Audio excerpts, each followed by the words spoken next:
Michigan has 11 defensive linemen who weigh 300 pounds or more. They have 8 that weigh 310 pounds or more. That is the stuff of elite defensive cultures, of elite defensive programs. Usually, that is the identity and the idea of a national championship caliber defense, which Michigan had at the end of last year for the entirety of 2023. You saw it in bits of pieces of 2021 and 2022. Now, I do not think that Michigan is going to completely reload on the defensive line. When you lose Mason Graham and Kenneth Grant, it's hard to once again punch at that same standard. Nor am I picking Michigan to reach the national championship game this year, let alone win it. Don't even know if they'll be able to escape the first or second round. But they can make it. They should and will be much better than they were last year. I think they're a team that many are sleeping on.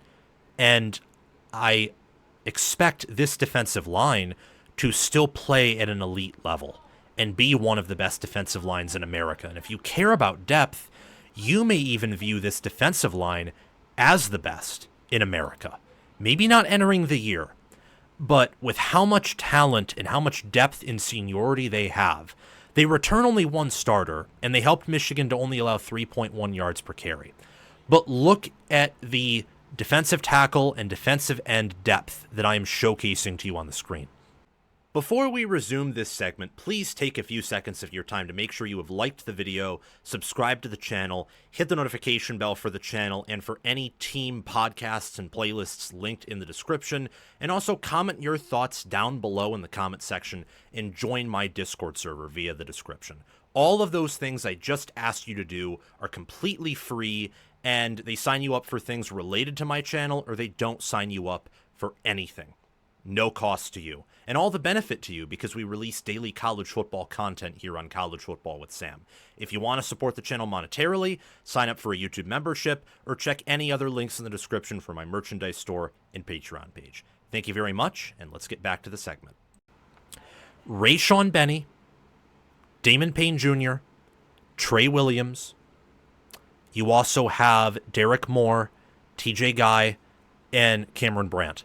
All of those players had 250 snaps or more. All of them. 2 of them are transferring in. So you have 4 returning guys in that D-line who had, now that Damon Payne's been removed from the equation, 300 snaps or more. And they have a few guys stepping up, like a Noetta or Dominic Nichols or Trey Pierce or Ike Awuna, who are big, who are athletic. Some, were highly talented and recruited coming out of high school. So I love where this defensive line sits. Let's start off with Rayshaun Benny, who had a PFF grade in the 80s, an 83.1 grade with 547 snaps. He is 6'4", 296 pounds, and I think now is over 300. I was just using the last measurables available by ESPN. And he was a 91 overall recruit out of the state of Michigan when he enrolled at Michigan. Blue chipper, big, long, kind of more of a pass rush D tackle from what I've seen and what I've read and analyzed. He will be the leader of this defensive line. I think that is for sure.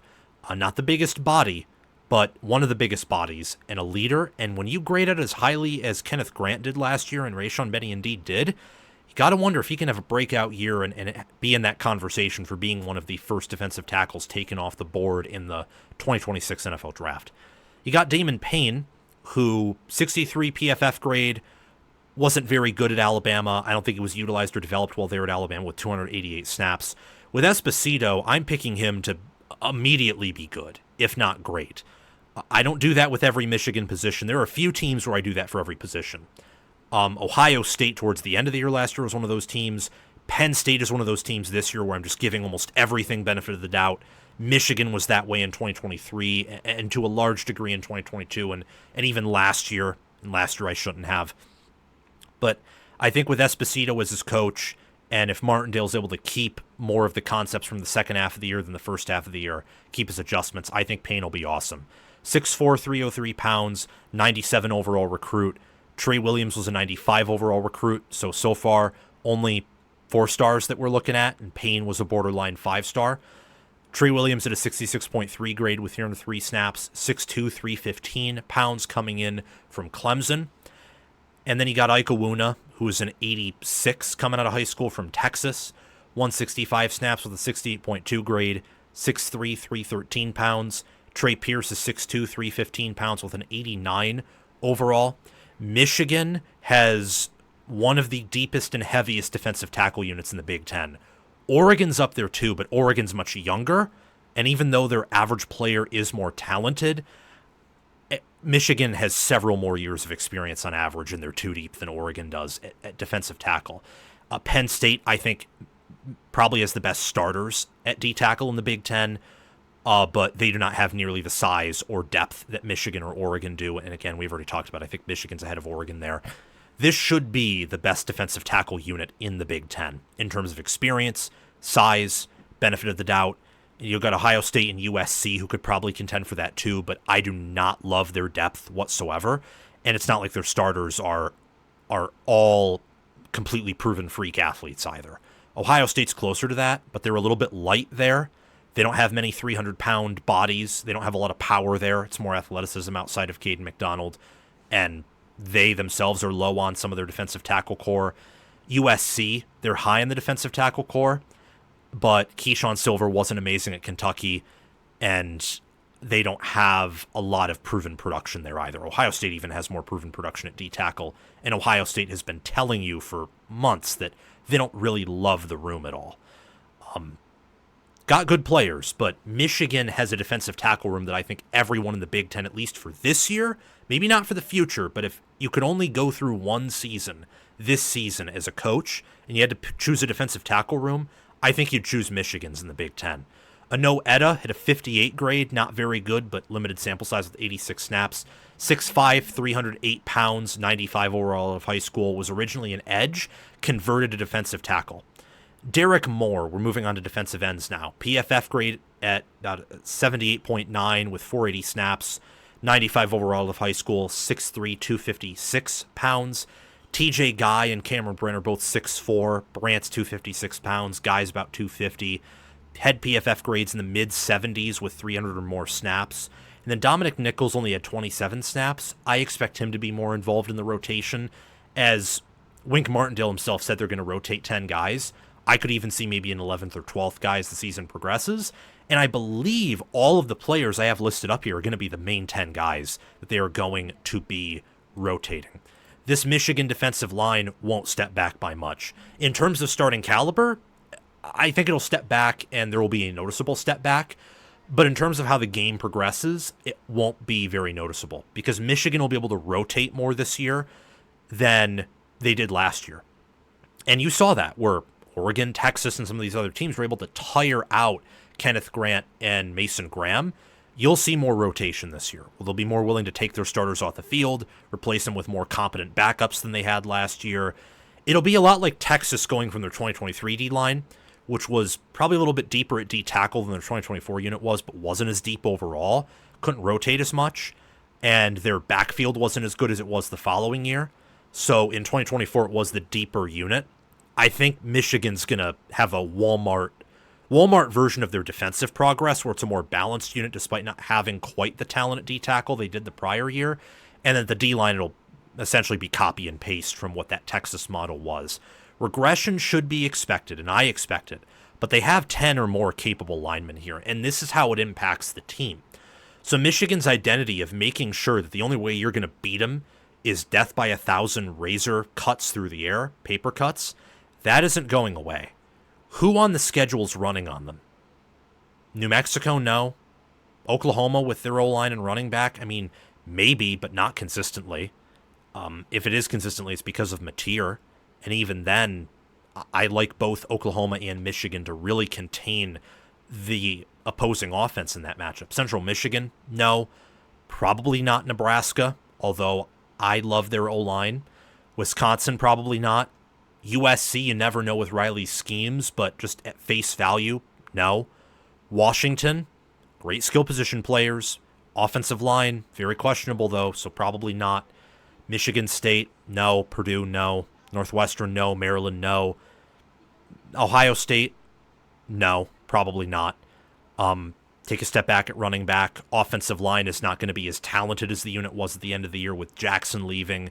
Even though they have more continuity, they also have a quarterback that isn't as mobile as Howard. So last year, they couldn't run on Michigan. This year, if Ohio State beats Michigan, it won't be because they're running on them. It'll be because they're carving Michigan in the air, and Michigan just can't keep up. That'll be how Ohio State wins. So that's important. The rotation will be deeper than last year. We already talked about this. They will outlast many offenses. So many offensive lines will begin to get worn out. They will begin to get hurt, dinged up before Michigan's D-line does, which means as the game progresses, if they can stay in striking distance, they are going to begin to come out on top in the trench advantage. They'll also outlast offenses in the sense that Michigan, they should be able to get to the quarterback. They should. Again, won't have the same upside as last year, but the defensive ends could be better than they were last year, especially in terms of depth. And they're deep enough at D tackle and return enough experience and athleticism at linebacker to where if they're able to outlast these O-lines or to straight up beat them, that's not just in run defense, that's in pass defense too. And Michigan needs that because their secondary is a little bit shaky. A huge part of the reason why I have Michigan winning 10 games, potentially winning 11, potentially winning 12, but they could also, win 9, win 8, 7. A big part of the reason why I'm more positive on Michigan than negative, even though their range of outcomes is very wide, is because their defensive line is going to help them control the point of attack. And they have a lot of competent quarterbacks playing them this year, which is something to consider, is something to be scared about. But combined with the upgrades that Michigan should in theory have in the defensive backfield and in offense in general, Michigan should be able to game control the majority of their opponents on the schedule, and therefore, especially as the season goes on, and their depth holds up while other defensive lines crumble due to being thinner, and you'd hope the offense improves as it's young in many areas, that Michigan can finish the regular season strong, if not maybe because of this defensive line, start the regular season strong. Thank you for watching College Football with Sam. Make sure that you've liked the video, subscribed to the channel, hit the notification bell for the channel and team playlists and podcasts in the description, joined the free Discord server where we talk college football 24/7, and have commented your thoughts down below. Check out the description for any ways you can support the channel monetarily. Everything else I've asked you to do is completely free, and your support means the world to me. We're trying to become the next big thing on college football YouTube. 6-figure subscribers, maybe 1 million one day. I think we can do that. And also check out any videos or playlists, anything in these columns right here, where there will be videos and playlists. Yeah, you get the point. Have a fantastic day, and I will see you in the next one.